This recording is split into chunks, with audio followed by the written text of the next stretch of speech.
fadlan sii faafi muuqaalka si uu u gaaro saaxiibo badan mahadsanida. Warar lagu kalsoonaan karo oo la helayo ayaa sheegaya in maanta shaqadii ka socotay xarunta wasaaradda arrimaha dibadda xukuumadda federaalka Soomaaliya ay istaagtay kadib markii korontadii xarunta laga jaray. Shaqaalaha wasaaradda oo maanta tagay xarunta ayaa loo sheegay inay guryahooda ku laabtaan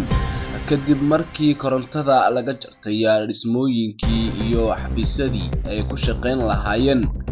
Shirkadda korontada gelisay xarunta ayaa la sheegay in lacago badan oo isgaagaaray ay soo dalacatay, waxaana markii lagu guuldareystay bixinta lacagtaasi oo aad u badan shirkadda go'aansatay in korontada ka jarto wasaaradda arrimaha dibadda. Dad badan oo howlo shaqo u tagay ayay la yaab ku noqotay in xarunta wasaaradda arrimaha dibadda oo ka mid ah wasaaradaha ugu waaweyn uguna awoodda badan ee dalka lacag la'aan darteed korontada looga jartay.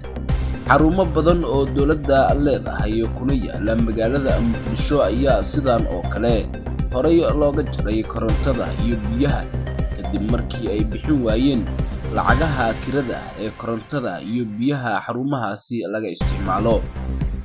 Dhanka kale, guddiga qaramada midoobay ee arrimaha Soomaaliya ayaa warbixin ay soo saareen markii ugu horeysay uga hadlay sheegashada dowladda federaalka Soomaaliya ee la xiriirta tirada Al-Shabaab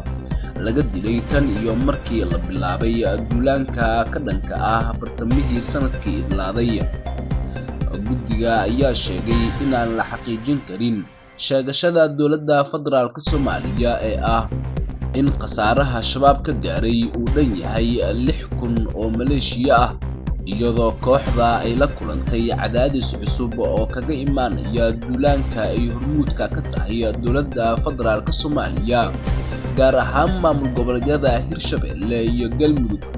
Guddiga waa awoodi waayeen inay xaqiijiyaan sheegashada dowladda federaalka Soomaaliya ay sameysay 25kii Maajo 2023 ee ahaa in Al-Shabaab ay gaarsiiyeen in ka badan 6,000 oo khasaare ah oo ay ku jiraan dhimashada 3,000 oo dagaalyahanadooda ah, ayaa lagu yiri warbixinta guddiga u gudbiyeen golaha ammaanka ee qaramada midoobay. Guddiga ayaa sheegay in Al-Shabaab ay weli tahay khatarta ugu dhow ee ku wajahan nabadda, amniga iyo xasiloonida Soomaaliya. Intii lagu guda jiray muddada warbixinta ma jirin hoos u dhac weyn oo ku yimid awoodda kooxdu u leedahay inay weeraro joogto ah ka fuliso Soomaaliya, ayay tiri warbixinta guddiga.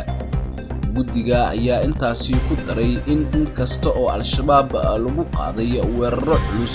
haddana kooxda ay awood u yeelatay inay ka faa'iideysato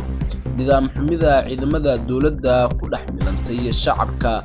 iyaga oo sameynayo dib u garasho xeeladaysan kadibna fuliyeen weeraro rogaal celis ah oo ka dhan ah ciidamada dowladda iyo dadka deegaanka ee xaq u dirarka ah. Arrimahan ayaa soo jeedinaya in Al-Shabaab ay weli tahay mid adkaysi leh,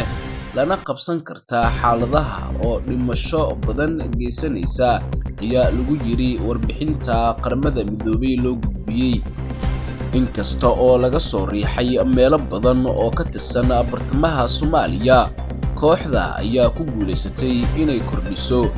xawliga howlgalladeeda oo ay ku jiraan weeraro culus sida weerarkii cuslaa ee bishii May 2023 lagu qaaday saldhigga ADMIS ee deegaanka Buulamareer ee gobolka Shabeellaha Hoose, ayaa lagu soo gabagabeeyey warbixinta guddiga